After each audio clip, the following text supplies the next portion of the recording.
किंबहुना इथे उपस्थित प्रत्येकाच्या मनातला हा प्रश्न असेल की येतील का रे दोन भाऊ एकत्र?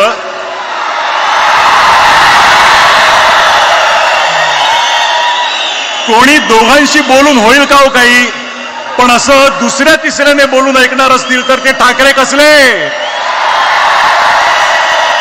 त्यांना स्वतःला पटलं तरच ते ती गोष्ट करणार आणि त्यांना पटणार एका मंचावर आणणारं एक निमित्त घडलं.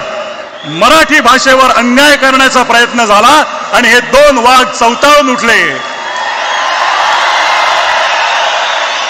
मराठी अभिजात भाषा होतीच, आहे आणि असेल, पण मागल्या दाराने तिसरी भाषा घुसवून माय मराठी संपवण्याचे डावपेच सुरू झाले आणि ते उधळून लावण्यासाठी हे दोघे आणि इतर सर्व राजकीय पक्ष जे समोर बसलेत ते आपापसातले मतभेद विसरून सगळे एकत्र उभे ठाकरे, सगळे एकत्र उभे ठाकले.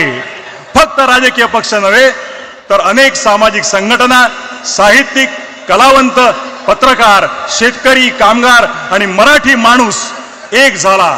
सर्वांची भावना एक झाली. महाराष्ट्रावर केली सक्ती तर आम्ही दाखवू आमची शक्ती. आणि ही शक्ती दिसताच समस्त मराठी जनांना अन्यायकारक वाटणारा तो शासन निर्णय मागे घेण्यात आला. सर्वांबरोबर तुम्हा दोघांचंही हार्दिक अभिनंदन. मी आता माननीय राजसाहेब, आपण बऱ्याच वेळा हे बोलला आहात की भाषा मारली की संस्कृती संपवता येते, स्वातंत्र्य संपवता येतं. आपली मराठी संस्कृती जपण्यासाठी ती जाणून घेणं गरजेचं आहे. वाचन संस्कृती वाढणं, उत्तम संगीत, नाटक, चित्रपट होणं, मराठी ही व्यवहाराची आणि रोजच्या जगण्याची भाषा होणं असं तुम्ही मानता. परवाच तुम्ही बोलताना म्हणालात की बाकी काहीही चालेल पण मराठीच्या बाबतीत तडजोड नाही. आज या दिवशी तुम्हाला भाषा, मराठी माणूस, महाराष्ट्र याबद्दल काय बोलावं असं वाटतं ते ऐकण्यासाठी आम्ही उत्सुक आहोत. मी विनंती करतो माननीय श्री राजसाहेब ठाकरे यांना की त्यांनी आपलं मनोगत व्यक्त करावं.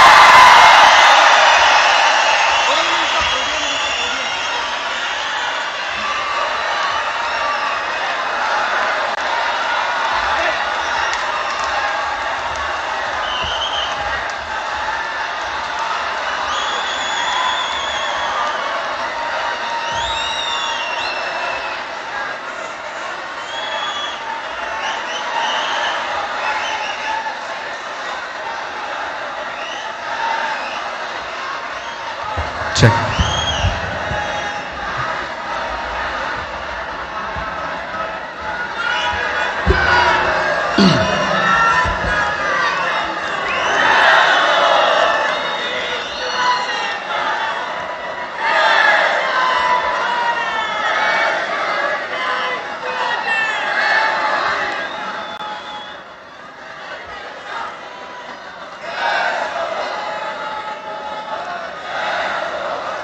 सन्माननीय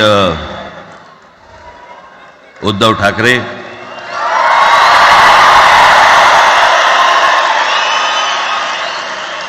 आणि माझ्या जमलेल्या